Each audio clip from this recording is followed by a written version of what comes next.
ഞങ്ങളോ ക്രൂശിക്കപ്പെട്ട ക്രിസ്തുവിനെ പ്രസംഗിക്കുന്നു. ദൈവ തിരുനാമത്തിന് മഹത്വം ഉണ്ടാകട്ടെ. ദൈവത്തിന് സ്തോത്രം. വെളിപ്പാട് പുസ്തകം 22-ാം അധ്യായം 14-ാം വാക്യം നമുക്ക് വായിച്ചു കേൾക്കാം.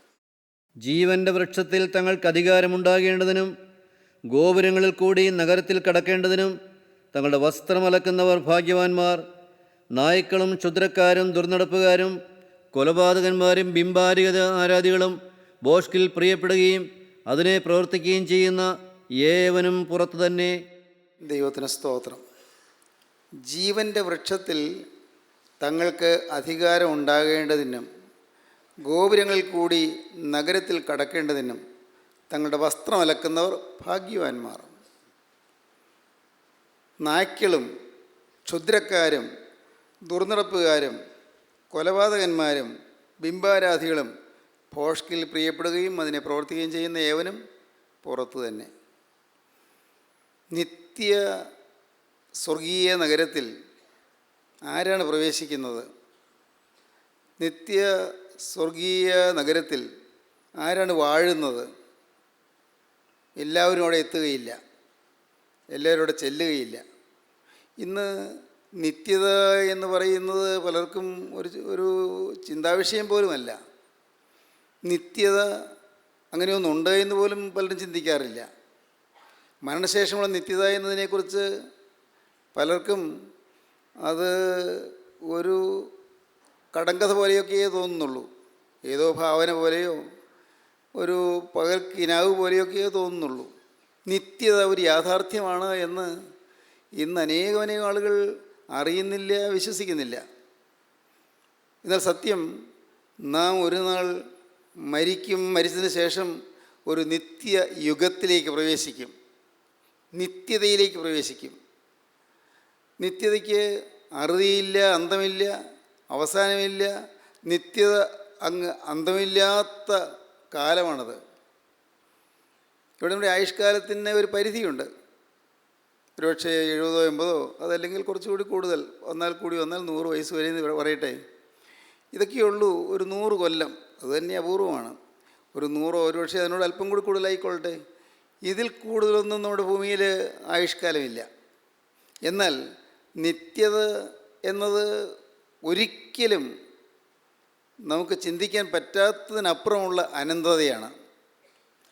നിത്യതയിൽ ഒന്നുകിൽ സ്വർഗം അല്ലെങ്കിൽ നരകം. ഇതും ഒരു യാഥാർത്ഥ്യമാണ്. സ്വർഗം അല്ലെങ്കിൽ നരകം. ഇതിന് മുൻപൊരവസരത്തിൽ ഞാൻ തന്നെ പറഞ്ഞത് നിങ്ങൾ കേട്ട് കാണും.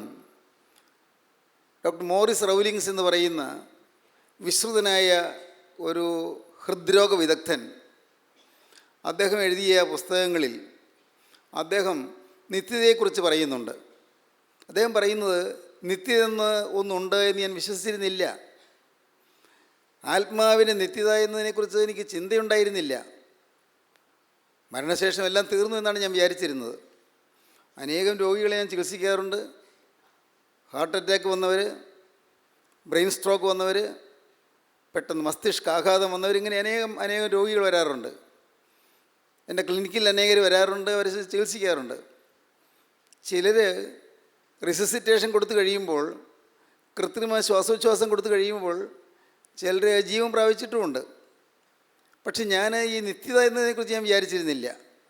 മരിച്ചതിന് ശേഷം എല്ലാം തീർന്നു എന്നാണ് ഞാൻ ധരിച്ചു വച്ചിരുന്നത്. പക്ഷേ എൻ്റെ ചില രോഗികൾ, മരണമടഞ്ഞവർ, മരിച്ചതിന് ശേഷം അവരുടെ അനുഭവങ്ങൾ പറയുമ്പോഴാണ് നിത്യത ഉണ്ടെന്ന് എനിക്ക് മനസ്സിലായത്. കാരണം അവർ മരിച്ചതിന് ശേഷം ഒരുപക്ഷെ മണിക്കൂറുകൾ കഴിഞ്ഞാകാം റിസസിറ്റേഷൻ കൊടുത്തു കഴിഞ്ഞ് അവർ ജീവൻ പ്രാപിക്കും. ജീവൻ പ്രാപിച്ച് വരുന്നവർ, എല്ലാവരും അല്ല, ചിലരെങ്കിലും ജീവൻ പ്രാപിച്ച് വരുന്നവർ അവരുടെ അനുഭവങ്ങൾ അവർ പറയുമ്പോൾ ഞാനത് റെക്കോർഡ് ചെയ്തെടുത്തതാണ് എന്നെ വല്ലാതെ ചിന്തിപ്പിച്ചത്. അദ്ദേഹം പറയുകയാണ്, ബിയോണ്ട് ഡെത്ത്സ് ഡോർ എന്ന് പറയുന്നൊരു പുസ്തകം, ആദ്യമായിട്ട് അദ്ദേഹം എഴുതിയ പുസ്തകം അതാണ്, ബിയോണ്ട് ഡെത്ത്സ് ഡോർ. ആ പുസ്തകത്തിൽ അദ്ദേഹം അതിനെക്കുറിച്ച് വളരെ വിശദമായി പ്രസ്താവിക്കുന്നുണ്ട്. മരണവാതിലിനപ്പുറം എന്ന് വേണമെങ്കിൽ ആ പുസ്തകം തർജ്ജമ ചെയ്യാം. മരണവാതിലിനപ്പുറം, ബിയോണ്ട് ഡെത്ത്സ് ഡോർ. ഈ പുസ്തകം എഴുതിയതിന് ശേഷം പിന്നീട് അദ്ദേഹം വേറൊരു പുസ്തകം എഴുതി, ടു ഹെൽ ആൻഡ് ബാക്ക്. നരകത്തിലേക്ക് പോയിട്ട് തിരികെ വന്നു. To hell and back. മൂന്നാമത് അദ്ദേഹം വേറൊരു പുസ്തകം എഴുതി, ബിഫോർ ഡെത്ത് കംസ്, മരണം വരുന്നതിന് മുൻപ്. ഈ 3 പുസ്തകങ്ങൾ അത് വായിച്ചപ്പോഴാണ് നമുക്കും മനസ്സിലാകുന്നത് നിത്യത എന്നുള്ള യാഥാർത്ഥ്യത്തിൻ്റെ ഗൗരവം എത്ര കണ്ടുണ്ട് എന്ന്. അദ്ദേഹം പറയുകയാണ്, എൻ്റെ അടുക്കൽ കൊണ്ടുവന്ന ചില ഡെഡ് ബോഡി, ഹാർട്ട് അറ്റാക്ക് മൂലം മറ്റും മരിച്ചുപോയവർ ഏതാനും മണിക്കൂറുകൾ കഴിഞ്ഞാകാം റിസിസ്റ്റേഷൻ കൊടുത്തു കഴിഞ്ഞ് അവർ ജീവൻ പ്രാപിച്ചപ്പോൾ അവർക്കുണ്ടായ അനുഭവങ്ങൾ പറയുന്നത് കേട്ടപ്പോൾ ഞാൻ ഞെട്ടിപ്പോയി എന്ന്. ഒരു അധികം പേരും നരകത്തിൻ്റെ ഭീകരതയിലേക്കാണ് പോയത് എന്ന്. അധികം പേരും നരകത്തിൻ്റെ ഭയാനകമായ അവസ്ഥയിലേക്ക് പോയിട്ട് അവർ ഈ ജീവൻ പ്രാപിച്ച് കഴിയുമ്പോൾ പറയുന്നു, അയ്യോ എന്നെ മരിക്കാൻ വിടല്ലേ, അയ്യോ എനിക്ക് പേടിയാകുന്നു, ഞാൻ കണ്ട ദൃശ്യങ്ങൾ, ഞാൻ കണ്ട കാഴ്ചകൾ ഭയാനകമായിരുന്നു, എന്നെ മരിക്കാൻ വിടല്ലേ, അയ്യോ എനിക്ക് മരണം പേടിയാകുന്നു, എനിക്ക് ആ സ്ഥലം ഇനി ചിന്തിക്കാൻ വയ്യ എന്ന് അവർ പറയുന്നു. അപൂർവം പേര് മാത്രം പറയുന്നു, അയ്യോ എന്നെ എന്തിനാണ് തിരിച്ച് കൊണ്ടുവന്നത്, എന്ത് മനോഹരമായ സ്ഥലം, എന്ത് മനോഹരമായ അവസ്ഥ, അനുഭവം, ഇത് പറഞ്ഞറിയിക്കാൻ വയ്യാത്ത ശാന്തി, സന്തോഷം, അതെങ്ങനെയെന്ന് മനുഷ്യ വാക്കുകളിൽ വിവരിക്കാൻ സാധിക്കുകയില്ല. അവർണ്ണനീയമായ സന്തോഷത്തിൻ്റെയും ശാന്തിയുടെയും വളരെ അത്ഭുതകരമായ അനുഭവമാണ് എനിക്ക് കിട്ടിയത് എന്ന് പറയുന്ന ചില അനുഭവ സാക്ഷ്യങ്ങൾ. ഇതെല്ലാം ഉണ്ട് ഞാൻ ഈ പറഞ്ഞ പുസ്തകത്തിൽ. ലൈഫ് ആഫ്റ്റർ ലൈഫ് എന്ന പേരിൽ ഡോക്ടർ എഡ്മണ്ട് മോഡിയെ ഒരു പുസ്തകം എഴുതിയിട്ടുണ്ട്. ലൈഫ് ആഫ്റ്റർ ലൈഫ്, ജീവിതത്തിന് ശേഷമുള്ള ജീവിതം. ആ പുസ്തകത്തിലും ഇതുപോലുള്ള അനേകം അനുഭവങ്ങൾ രേഖപ്പെടുത്തിയിട്ടുണ്ട്. നിത്യത ഇല്ല എന്ന് വിചാരിച്ചിരുന്നവർ പോലും നിത്യതയുണ്ട് എന്ന് മനസ്സിലാക്കി വരുന്നു. പക്ഷേ ഇന്നും ആധുനിക മനുഷ്യൻ നിത്യതയെക്കുറിച്ച് ചിന്തിക്കുന്നില്ല. ആദ്യത്തെ ബഹിരാകാശ സഞ്ചാരിയായ യൂറി ഗഗാറിൻ ബഹിരാകാശ യാത്ര കഴിഞ്ഞതിന് ശേഷം തിരികെ വന്ന് അദ്ദേഹം അല്പം പരിഹാസ സ്വരത്തിൽ പറഞ്ഞു, ഞാൻ ബഹിരാകാശത്തിലെല്ലാം അന്വേഷിച്ച് നോക്കി ദൈവം എവിടെയെങ്ങാനുണ്ടോ എന്ന്. ഞാൻ ദൈവത്തെ കണ്ടില്ല. അല്പം പരിഹസിച്ചാണ് പറഞ്ഞത്, കളിയാക്കിയാണ് പറഞ്ഞത്. 34-ാമത്തെ വയസ്സിൽ അദ്ദേഹം വളരെ മാരകമായ രോഗത്തിന് അടിമപ്പെട്ട് അദ്ദേഹം ഈ ലോകത്തിൽ നിന്ന് മാറ്റപ്പെട്ടു. യൂറി ഗഗാറിൻ പറഞ്ഞു, ഞാൻ അന്വേഷിച്ചു ദൈവത്തെ കണ്ടില്ല എന്ന്. പരിഹസിച്ച് പറഞ്ഞതാണ്, കളിയാക്കി പറഞ്ഞതാണ്. വിശാലമായ അനന്തവിശാലമായ ബഹിരാകാശത്ത് അങ്ങാനും കാണാൻ കിട്ടുന്ന ആളാണോ ദൈവം? പക്ഷേ പരിഹസിച്ച് പറഞ്ഞു. മനുഷ്യന് പരിഹസിക്കാം, പക്ഷേ അതൊരു യാഥാർത്ഥ്യമാണ്. പരിഹാസികളും ആ നിത്യതയിലേക്ക് ചെല്ലേണ്ടി വരും, നിത്യതയെ അഭിമുഖീകരിക്കേണ്ടി വരും. പ്രിയപ്പെട്ടവരെ, നിത്യത ഒരു യാഥാർത്ഥ്യമാണെങ്കിൽ ആ നിത്യതയിൽ ഞാൻ സ്വർഗത്തിലെത്തുമോ നരകത്തിലെത്തുമോ? എൻ്റെ വാസം എവിടെയായിരിക്കും? ഞാൻ സ്വർഗവാസിയാകുമോ? ഞാൻ സ്വർഗത്തിൽ കടന്നു ചെല്ലാൻ ഇടയാകുമോ? വളരെ സാരവത്തായ ഒരു ചിന്തയല്ലേ അത്? ഗൗരവമേറിയ ചിന്തയല്ലേ? നാം ചിന്തിക്കേണ്ടതാണ്. എൻ്റെ ജീവിതം മരണശേഷം നിത്യ സ്വർഗീയ ശാന്തിയിലെത്തിയില്ലെങ്കിൽ തീരാ നഷ്ടം. എൻ്റെ കർത്താവേ, എനിക്ക് നിത്യതയുടെ തീരത്തെത്തണം, നിത്യസ്വർഗത്തിൻ്റെ തീരത്തെത്തണം, നിത്യശാന്തി തീരത്തെത്തണം. കർത്താവായ യേശുക്രിസ്തുവിനോട് എനിക്ക് വാഴണം, എനിക്ക് വസിക്കണം. പ്രിയപ്പെട്ടവരെ, ഇതായിരിക്കട്ടെ നമ്മുടെ പ്രാർത്ഥന, ഇതായിരിക്കട്ടെ നമ്മുടെ ഉള്ളിലെ ആഗ്രഹം മുഴുവനും. അതുകൊണ്ട് എപ്പോഴും ഈ ലോകത്തിലെ കാര്യങ്ങളൊന്നും ചിന്തിക്കണ്ടായെന്നോ, ഈ ലോകത്തിൽ ജോലി ചെയ്യണ്ടായെന്നോ, ആഹാരം ഉണ്ടാക്കണ്ടായെന്നോ, സ്കൂളിൽ വിടണ്ടായെന്നോ, പഠിപ്പിക്കണ്ടായെന്നോ, കുട്ടികളെ പഠിപ്പിക്കണ്ടായെന്നോ ഒന്നുമല്ല പറഞ്ഞത്. എല്ലാം മുറക്കി നടക്കണം, എല്ലാം ഉത്തരവാദിത്വത്തോடு തന്നെ നടക്കണം. പക്ഷേ എല്ലാം നടക്കുമ്പോഴും, പഠിത്തം നടക്കുമ്പോഴും, ജോലി ചെയ്യുമ്പോഴും, ഭക്ഷണം കഴിക്കുമ്പോഴും, അല്ല ഉറങ്ങുമ്പോഴും, എപ്പോഴും ഒരേ ഒരു കാര്യം മാത്രം, എൻ്റെ കർത്താവേ, നിത്യതയിലേക്ക് ഞാൻ ചെല്ലുമ്പോൾ നിത്യസ്വർഗത്തിൽ എത്തിയില്ലെങ്കിൽ നഷ്ടമാണല്ലോ കർത്താവേ, എനിക്ക് നിത്യസ്വർഗം തരണമേ, അതിനുള്ളതായ തടസ്സങ്ങൾ മാറ്റി തരണമേ.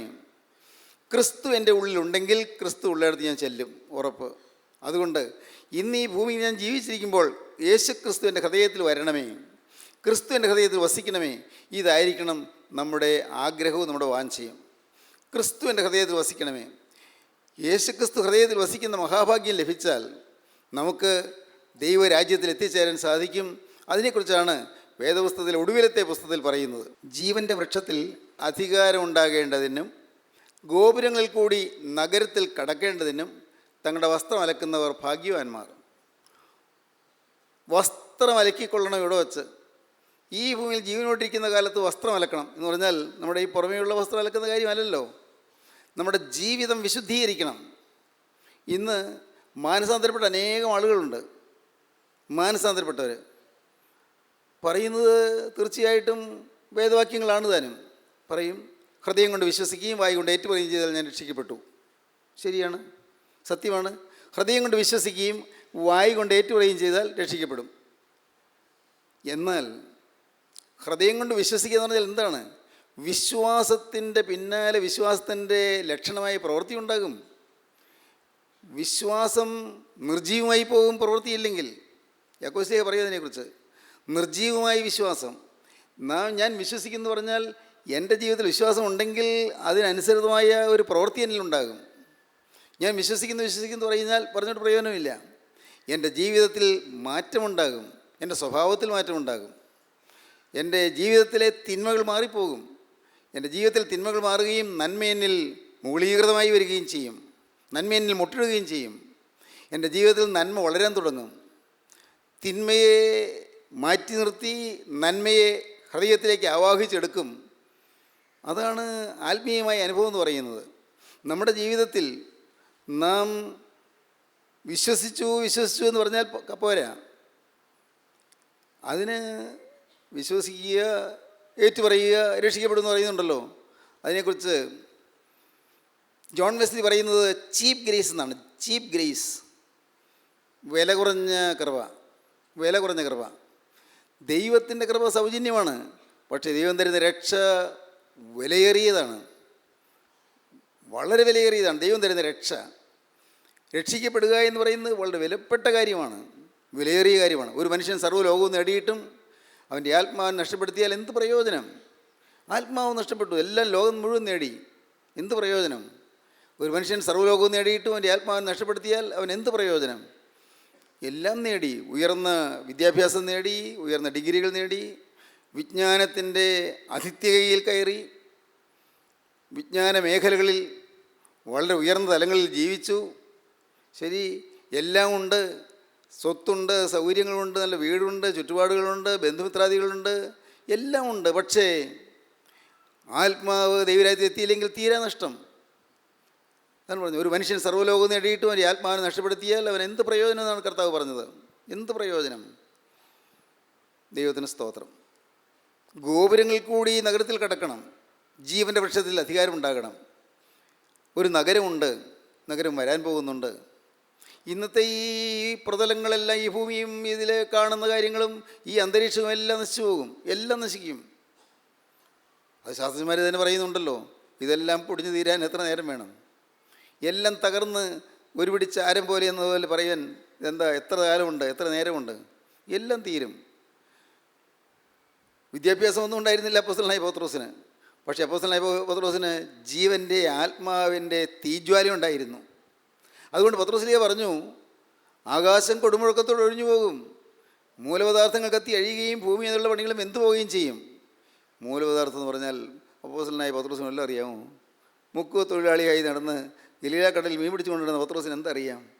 പക്ഷേ മിനറൽസ്, മെറ്റൽസ് ആൻഡ് സോൾട്ട്സ് എല്ലാം കത്തിപ്പോകുന്നൊരു കാലം വരും. അപ്പോസ്തലൻ എന്താണ് പറയുന്നത്? ധാതുക്കളും ലവണങ്ങളും ലോഹങ്ങളും എല്ലാം കത്തിപ്പോകും. ആകാശം കൊടുമുഴക്കത്തോടെ ഒഴിഞ്ഞു പോകും, എല്ലാം കൊടുമുഴക്കത്തോടെ ഒഴിഞ്ഞു പോകും. ആകാശം കൊടുമുഴക്കത്തോടെ ഒഴിഞ്ഞു പോകും, മൂലപദാർത്ഥങ്ങൾ കത്തി അഴിയുകയും ഭൂമിയും അതിലുള്ള പണികളും വെന്തു പോവുകയും ചെയ്യും. ഇതെല്ലാം കത്തി അഴിയുന്നൊരു സമയമുണ്ട്, എല്ലാം കത്തിപ്പോകും, തീർന്നു പോകും. ഇതാണ് വേരും കൊമ്പും ശേഷിപ്പിക്കാതെ ദഹിപ്പിച്ച് കളയുമെന്നാണ് മലാഖി പറയുന്നത്. വേദപുസ്തകത്തിലെ പഴയ നിയമത്തിലെ ഏറ്റവും ഒടുവിലത്തെ പുസ്തകം മലാഖി പ്രവചനത്തിൻ്റെ അവസാനത്തെ അധ്യായത്തിൽ പറയും, ചൂള പോലെ കത്തുന്ന ഒരു ദിവസം വരും, അപ്പോൾ അഹങ്കാരികളൊക്കെയും സകല ദുഷ്പ്രവൃത്തിക്കാരും താഴ്ടിയാകും. വരുവാനുള്ള ആ ദിവസം വേരും കൊമ്പും ശേഷിപ്പിക്കാതെ അവരെ ദഹിപ്പിച്ച് കളയും. വേര് ശേഷിക്കുകയില്ല, കൊമ്പ് ശേഷിക്കുകയില്ല എന്ന് പറഞ്ഞാൽ എന്താണ്? മരത്തിൻ്റെ വേരും കൊമ്പും അല്ല, ഒന്നും യാതൊന്നും പിന്നെ ശേഷിക്കുകയില്ല. ഭൂമിക്ക് അടിയിലുള്ളത് ശേഷിക്കുകയില്ല, ഭൂമിക്ക് മീതെയുള്ളത് ശേഷിക്കുകയില്ല. എല്ലാം തകർന്നു പോകും. അതിനുശേഷം ഒരു പുതിയ ആകാശം, ഒരു പുതിയ ഭൂമി ഉണ്ടാകും. ഒരു പുതിയ ആകാശം, ഒരു പുതിയ ഭൂമി. സത്യമാണിതെല്ലാം. ഇപ്പോൾ നിങ്ങൾക്ക് തോന്നുന്നു, സാറേ ഇതെങ്ങനെയാണ് വിശ്വസിക്കുന്നത്? ദൈവത്തിന് സ്തോത്രം. ഞാൻ പറയും, മോനെ നിനക്ക് വിശ്വസിക്കാൻ പറ്റുന്നില്ലല്ലോ. ആട്ടെ, നീ ഇപ്പോൾ ഇരിക്കുന്നിടത്ത് കാണുന്ന ഈ വെളിച്ചം അത് എങ്ങനെയുണ്ടായത്? അത് ഇലക്ട്രിസിറ്റി ഉണ്ട്. ആട്ടെ, ഇത് കാണിച്ചു തരാമോ? ഇലക്ട്രിസിറ്റി എങ്ങനെ കാണിച്ചു തരും? ഇലക്ട്രിസിറ്റി കാണാൻ കിട്ടുമോ? ദൈവത്തിന് സ്തോത്രം. ഈ ഇലക്ട്രിസിറ്റി കാണാൻ പറ്റുന്നില്ല. ആട്ടെ, നീ ഇപ്പോൾ ജീവിച്ചിരിക്കുന്നത് പ്രാണവായു ശ്വസിച്ചിട്ടല്ലേ? അതെ. ഈ ഓക്സിജൻ നിനക്കൊന്ന് കാണിച്ചു തരാമോ? ഈ അന്തരീക്ഷത്തിൽ ഓക്സിജൻ കാണിച്ചു തരാൻ പറ്റുമോ? കാണാൻ പറ്റുമോ? എങ്ങനെ കാണും? എന്നതുപോലെ കണ്ടാലേ ഞാൻ വിശ്വസിക്കുമെന്ന് പറഞ്ഞാൽ നീ അബദ്ധത്തിലായി പോകും. അതുകൊണ്ട് കുഞ്ഞെ, നീ വിശ്വസിക്കൂ. ഇതെല്ലാം സത്യമാണ്. അനുഭവിച്ച ദൈവമക്കൾ പറയുന്ന കാര്യങ്ങളാണ്. അനുഭവിച്ച പ്രവാചകന്മാർ പറയുന്ന കാര്യങ്ങളാണ്. അനുഭവിച്ച പ്രവാചകന്മാർ ദൈവത്തിൽ നിന്ന് ആത്മാവിൻ്റെ വചനം ലഭിച്ച് പറയുന്ന അനുഗ്രഹീതമായ വചനങ്ങളാണ്. വിശ്വസിക്കുക. ഒരു പുതിയ ആകാശം, ഒരു പുതിയ ഭൂമി ഉണ്ടാകും. അതിനെക്കുറിച്ച് വെളിപ്പാട് പുസ്തകത്തിൽ പറയുന്നു, ബൈബിളിൽ പറയുന്നു. വെളിപ്പാട് പുസ്തകം 21-ാം അധ്യായം 1-ാം വാക്യം വായിക്കാം. ഞാൻ പുതിയ ആകാശവും പുതിയ ഭൂമിയും കണ്ടു. ഒന്നാമത്തെ ആകാശവും ഒന്നാമത്തെ ഭൂമിയും ഒഴിഞ്ഞുപോയി, സമുദ്രവും ഇനിയില്ല. പുതിയ യെരുശലേം എന്ന വിശുദ്ധ നഗരം ഭർത്താവിനായി അലങ്കരിച്ചിട്ടുള്ള മണവാട്ടിയെപ്പോലെ ഒരുങ്ങി സ്വർഗത്തിൽ നിന്ന് ദൈവസന്നിധിയിൽ നിന്ന് തന്നെ ഇറങ്ങുന്നത് ഞാൻ കണ്ടു. ദൈവത്തിന് സ്തോത്രം. പുതിയ യെരൂശലേം എന്ന ഒരു പുതിയ നഗരം മുകളിൽ നിന്നിങ്ങനെ ഇറങ്ങി വരുന്നു. നമ്മുടെ ഈ ബുദ്ധി കൊണ്ട് മനസ്സിലാവില്ല. ഈ ചെറിയ ബുദ്ധിയിൽ അത് മനസ്സിലാവുകയില്ല. പുതിയ യെരൂശലേം എന്ന ആ സ്വർഗീയ നഗരം ഈ പുതുവാനഭൂമിയിൽ സ്ഥാപിക്കപ്പെടുന്നു. പുതിയ ഭൂമി, ഞാൻ പുതിയ ആകാശവും പുതിയ ഭൂമിയും കണ്ടു. ഒന്നാമത്തെ ആകാശവും ഒന്നാമത്തെ ഭൂമിയും ഒഴിഞ്ഞുപോയി. യെശയ്യാ പ്രവാചകന്റെ പുസ്തകം 66-ാം അധ്യായത്തിൽ ഈ പുതിയ ആകാശത്തെക്കുറിച്ചും പുതിയ ഭൂമിയെക്കുറിച്ചും പറയുന്നുണ്ട്. ഞാൻ ഉണ്ടാക്കുവാനിരിക്കുന്ന പുതിയ ആകാശവും പുതിയ ഭൂമിയും. യെശയ്യാ 66-ാം അധ്യായം, ലാസ്റ്റ് ചാപ്റ്റർ, അതിൽ പറയുന്നുണ്ട് പുതിയ ആകാശവും പുതിയ ഭൂമിയും. പഴയ നിയമത്തിലും പുതിയ നിയമത്തിലും ഒരുപോലെ പറയുന്നൊരാശയമാണ് പുതിയ ആകാശവും പുതിയ ഭൂമിയും. പ്രിയപ്പെട്ടവരെ, ഇന്ന് നമുക്കറിഞ്ഞുകൂടാ എപ്പോഴാണതെന്ന് നമുക്കറിഞ്ഞുകൂടാ, എന്നാണ് നമുക്കറിഞ്ഞുകൂടാ, എങ്ങനെ ഇരിക്കും നമുക്കറിഞ്ഞുകൂടാ. പക്ഷേ സത്യം, ഒരു പുതിയ ആകാശവും ഒരു പുതിയ ഭൂമി ഉണ്ടാകും. ദൈവത്തിന് സ്തോത്രം. ഈ പുതിയ ആകാശം പുതിയ ഭൂമി ഉണ്ടായി കഴിയുമ്പോൾ അപ്പോൾ പുതിയ യെരൂശലേം എന്ന സ്വർഗീയ നഗരം ഈ ഭൂമിയിലേക്ക് സ്വർഗത്തിൽ നിറങ്ങി വരുന്നത് അപ്പോസ്തലൻ കണ്ടു. ദർശനത്തിൽ കണ്ടു. വരാൻ പോകുന്ന കാര്യം മുൻകൂട്ടി കാണുകയാണ്. പ്രവചനത്തിൻ്റെ ആത്മാവിൽ മുൻകൂട്ടി കണ്ടു. അതിന് പറയുന്നത്, ഞാൻ പുതിയ ആകാശവും പുതിയ ഭൂമിയും കണ്ടു. ഒന്നാമത്തെ ആകാശവും ഒന്നാമത്തെ ഭൂമിയും ഒഴിഞ്ഞുപോയി, സമുദ്രവും ഇനിയില്ല. സമുദ്രമില്ല. അപ്പോൾ ഇതെങ്ങനെയായിരിക്കും? അത് നമുക്കറിയാൻ പാടില്ല.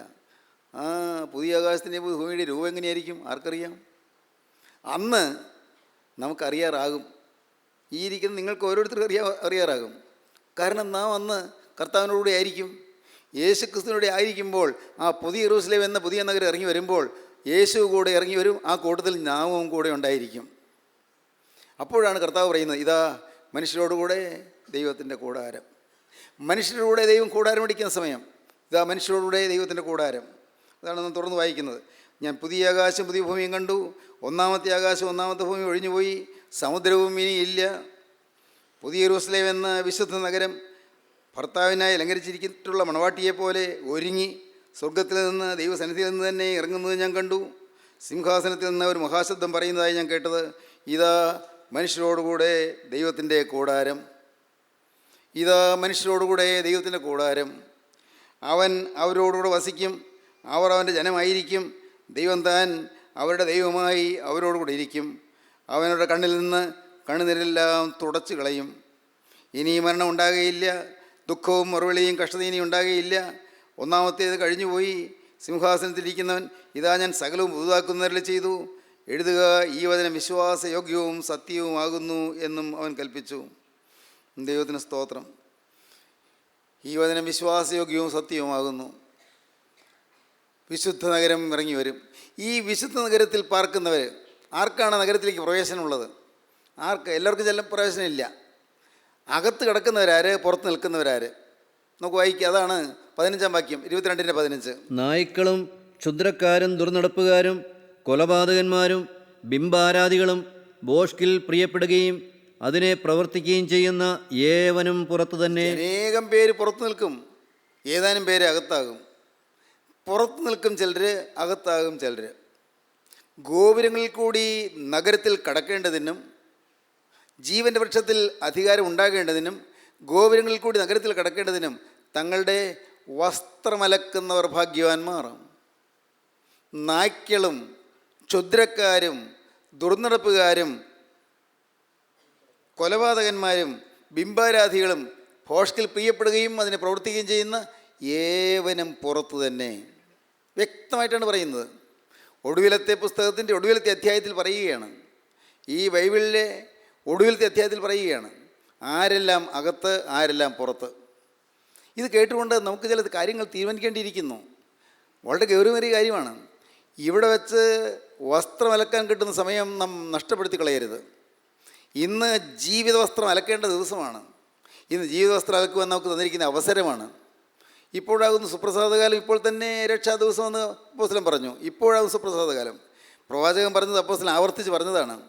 ഇപ്പോഴാകുന്ന രക്ഷാ ദിവസം, ഇപ്പോൾ തന്നെ സുപ്രസാദകാലം. പ്രസാദകാലമാണ്, രക്ഷാ ദിവസമാണ്. വാതിൽ തുറന്നിരിക്കുന്ന സമയമാണ്. ആർക്കും അകത്ത് പ്രവേശിക്കാം. ആർക്കും വസ്ത്രം അലക്കി കിട്ടും, സൗജന്യമായി വസ്ത്രം അലക്കി കിട്ടും. ഇന്ന് നല്ല കാലമാണ്. ദൈവത്തിന് സ്തോത്രം. ഈ ലോക ജീവിതത്തിൽ നമുക്ക് പ്രയാസങ്ങളുണ്ടല്ലോ, പ്രശ്നങ്ങളുണ്ട്, ദുരിതങ്ങളുണ്ട്. ശരിയാണ്, ആർക്കാ ഇല്ലാത്തത്? എല്ലാവരും അവരവരുടെ തോതിലുള്ളതായ ടെൻഷനുണ്ട്. ഓരോരുത്തർക്കും വലിയ ഇന്നർ കോൺഫ്ലിക്റ്റ്, അന്തർസംഘർഷങ്ങളുണ്ട്. അകത്ത് വലിയ സംഘട്ടനങ്ങളുണ്ട്. മനസ്സിൽ വലിയ വീർപ്പുമുട്ടുന്ന അനുഭവങ്ങളുണ്ട്, ശ്വാസം മുട്ടിക്കുന്ന അനുഭവങ്ങളുണ്ട്. എങ്ങനെ ഇനി അടുത്ത നിമിഷം ജീവിക്കേണ്ടു മനസ്സ് വലഞ്ഞു പോകുന്ന കാര്യങ്ങളുണ്ട്. ദുരിതത്തിൽപ്പെട്ട് വലയുകയല്ലേ മനുഷ്യരെല്ലാവരും? ദുരിതങ്ങൾ തന്നെ, ദുരിതം. എന്നാൽ ഈ ദുരിതപൂരിതമായ ലോകജീവിതത്തിൽ വെച്ച് നാം സമ്പാദിക്കേണ്ട വലിയ കാര്യമുണ്ട്. സമ്പാദിക്കേണ്ട കാര്യം എൻ്റെ ജീവിതവസ്ത്രം അലക്കിയെടുക്കുക. വസ്ത്രം അലക്കണം. ജീവൻ്റെ വൃക്ഷത്തിൽ തങ്ങൾക്ക് അധികാരം ഉണ്ടാകേണ്ടതിനും ഗോപുരങ്ങൾ കൂടി നഗരത്തിൽ കടക്കേണ്ടതിനും തങ്ങളുടെ വസ്ത്രം അലക്കുന്നവർ ഭാഗ്യവാന്മാർ. വസ്ത്രമലക്കണം. ഇന്ന് ലഭിക്കുന്ന വിലപ്പെട്ട സമയം അതാണ്. അതുകൊണ്ടാണ് ഈ ഭൗമിക ജീവിത ആയുസ് എന്ന് പറയുന്നത് വിലപ്പെട്ടതാണ്. ഈ ഭൂമിയിലെ ആയുസ് വിലയേറിയതാണ്. നിങ്ങൾ പ്രാർത്ഥിക്കണം, കർത്താവേ, എൻ്റെ വസ്ത്രം അലക്കിത്തീരാതെ ഞാൻ ഈ ഭൂമിയിൽ നിന്ന് കടന്നു പോകല്ലേ. എൻ്റെ ശുദ്ധീകരണം പ്രാപിക്കാതെ, ശുദ്ധീകരണം തയ്ക്കാതെ ഞാൻ പോകാൻ ഇടവരല്ലേ. വിശുദ്ധിയെ തയ്ക്കാതെ ഞാൻ പോകാൻ ഇടവരല്ലേ. മരണം അതിനു മുമ്പ് എന്നെ റാഞ്ചിക്കൊണ്ട് പോകല്ലേ. വിശുദ്ധീകരണം തികയാതെ ഞാൻ പോയാൽ കർത്താവേ പിന്നെ വിശുദ്ധീകരണം കിട്ടുകയില്ലല്ലോ. ജീവിതവസ്ഥ അലക്കി തരണമേ. സ്നേഹിതരെ, നിങ്ങൾക്കറിയാമോ, ഓരോ പ്രാവശ്യവും നിങ്ങൾ വചനം കേൾക്കുമ്പോൾ പരിശുദ്ധാത്മാവ് നിങ്ങളുടെ ജീവിതവസ്ഥ അലക്കിക്കൊണ്ടിരിക്കുകയാണ്, അലക്കി തന്നുകൊണ്ടിരിക്കുകയാണ്. ഒരുപക്ഷേ ഒരു കാലത്ത് നാം പാപത്തിൽ ജീവിച്ചവരാണ്, പ്രകടമായ പാപങ്ങളിൽ മുഴുകിപ്പോയവരാണ്. മദ്യപാനവും അശുദ്ധിയും വേണ്ടാതിനവും ചീത്ത പ്രവൃത്തികളും ദുർനടപ്പുകളും കൊലപാതകങ്ങളും, പക്ഷേ കൊലപാതകങ്ങൾ, ഭ്രൂണഹത്യകളും കവർച്ചകളും കൊള്ളകളും അസൂയയും പകയും വിദ്വേഷവും വൈരാഗ്യവും എല്ലാം ഉള്ളവരായിരുന്നു, അല്ലേ? ആയിരുന്നല്ലോ. എന്നാൽ ദൈവത്തിന് സ്തോത്രം, കേൾക്കൂ നിങ്ങൾ, അതെല്ലാം മാറി, അതെല്ലാം വിട്ടു, വേണ്ട എന്ന് വെച്ചു. ഇനി അങ്ങനെയുള്ള പാപപ്രവൃത്തികളിലേക്ക് പോകില്ല എന്ന് വിചാരിച്ചു. ഒരു സത്യമാനസാന്തരം കിട്ടി. അതൊരു വലിയ നേട്ടമാണ്. ഒരു മാനസാന്തരം കിട്ടിയെന്നുള്ളത് വലിയ ഭാഗ്യമാണ്. എന്നാൽ അവിടെ കൊണ്ട് നിർത്താനൊക്കെയില്ല. ജീവിതവസ്ത്രം ഇനി അലക്കേണ്ടിയിരിക്കുന്നു. നഗ്നരായി നടന്നവർക്കൊരു വസ്ത്രം കിട്ടി, നല്ലത്. നഗ്നനായി നടക്കുന്നവരൊരു വസ്ത്രം കിട്ടി, നല്ലതാണ്. പക്ഷേ ഈ വസ്ത്രം കിട്ടിയത്, വസ്ത്രം മുഷിഞ്ഞു പോയാൽ എന്തു ചെയ്യും? വസ്ത്രം കറപറ്റിയാൽ എന്തു ചെയ്യും? കറപറ്റി വസ്ത്രത്തോടുകൂടി ദൈവരാജ്യത്തിൽ പ്രവേശിക്കാൻ സാധിക്കുകയില്ല. പാവം വെച്ചുകൊണ്ട് ദൈവരാജ്യത്തിൽ പ്രവേശിക്കാൻ സാധിക്കുകയില്ല. അതുകൊണ്ട് ഇന്ന് വസ്ത്രം അലക്കുന്നവർ ഭാഗ്യവാന്മാർ. ജീവൻ്റെ വൃക്ഷത്തിൽ തങ്ങൾക്ക് അധികാരം ഉണ്ടാകേണ്ടതിനും ഗോപുരങ്ങൾ കൂടി നഗരത്തിൽ കടക്കേണ്ടതിനും തങ്ങളുടെ വസ്ത്രം അലക്കുന്നവർ ഭാഗ്യവാന്മാർ. സ്നേഹിതരെ, ഇപ്പോൾ നിങ്ങൾ ഈ വാക്കുകൾ കേട്ടുകൊണ്ടിരിക്കുമ്പോൾ നിങ്ങൾ കർത്താവോട് പറയാം, കർത്താവേ, നിൻ്റെ തിരുവിലാവിൽ നൊഴുകിയ ആ തിരു രക്തത്താൽ എൻ്റെ ജീവിതവസ്ത്രം അലക്കിത്തരണമേ. എന്നെ നീ കഴുകണമേ. എൻ്റെ ഹൃദയത്തിലുള്ളതായ തിന്മയും അസൂയയും ദുഷ്ടതയും എല്ലാം നീ മാറ്റിത്തരണമേ. കർത്താവേ, എൻ്റെ നാഥ, എൻ്റെ ഹൃദയത്തിൽ പ്രകടമായ പാവമൊന്നും ഇല്ലാതെ ഞാൻ ധരിച്ചപ്പോഴും എല്ലാ തിന്മയും അകത്തുണ്ടായിരുന്നു. ചിന്തകളിലും എൻ്റെ വിചാരങ്ങളിലും എൻ്റെ വികാരങ്ങളിലും എല്ലാം പാവം ഉണ്ടായിരുന്നു. നാഥ, ഞാനതിപ്പോൾ തിരിച്ചറിയുന്നു. എന്നെ നീ ഒന്ന് കഴുകണമേ. മുഴുവനായി കഴുകിനെ വിശുദ്ധീകരിക്കണമേ. നാഥ, എൻ്റെ രണ്ടാമത്തെ വരയിൽ പറന്നു വരുന്ന വിശുദ്ധന്മാരുടെ നിരയിൽ പറക്കുവാൻ എനിക്ക് ഭാഗ്യം തരണമേ. എൻ്റെ ശരീരം രൂപാന്തരപ്പെട്ട് അല്ല, ഞാൻ ഈ ഭൂമിയിൽ നിന്ന് കടന്നുപോയതിന് ശേഷമാണെങ്കിൽ ഞാൻ ഉയർത്തെഴുന്നേറ്റ് നാഥ തിരുസന്നിധിയിലേക്ക് പറന്നു വരാൻ എന്നെ നീ യോഗ്യനാക്കി തീർക്കണമേ. പ്രാർത്ഥിക്കൂ പ്രിയപ്പെട്ടവരെ. ജീവിതം കർത്താവിൻ്റെ കരങ്ങളിലേക്ക് കൊടുക്കൂ. നമുക്ക് സമർപ്പിക്കാൻ, നമുക്ക് പ്രാർത്ഥിക്കാം. കാരുണ്യവാനായ ഞങ്ങളുടെ സ്വർഗീയ പിതാവേ, ഈ നല്ല സമയത്തിനായി ഞങ്ങൾ നിന്നെ സ്തുതിക്കുന്നു, ഞങ്ങൾ നിന്നെ സ്തോത്രം ചെയ്യുന്നു. കർത്താവേ, ജീവിതവസ്ഥ അലക്കുവാൻ തരുന്ന സമയങ്ങൾക്കായി ഞങ്ങൾ നിന്നെ സ്തുതിക്കുന്നു. വിശുദ്ധീകരണം തരുന്ന കൃപയ്ക്കായി ഞങ്ങൾ നിന്നെ സ്തുതിക്കുന്നു. ദൈവത്തിന് ഇഷ്ടമോ നിങ്ങളുടെ ശുദ്ധീകരണം തന്നെ എന്ന് കൽപ്പിച്ചുകൊണ്ട് ഞങ്ങളെ വിശുദ്ധീകരിപ്പാനോട് തീർക്കാൻ നീട്ടുന്നതിനായി ഞങ്ങൾ അതിനെ സ്തുതിക്കുന്നു.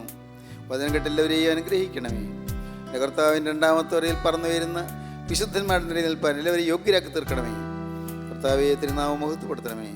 യേശു ക്രിസ്തുവിൻ്റെ രാജകീയ നാമത്തിൽ പ്രാർത്ഥിക്കുന്ന കൃപയോടെ കേൾക്കണം പിതാവേ. ആമീൻ.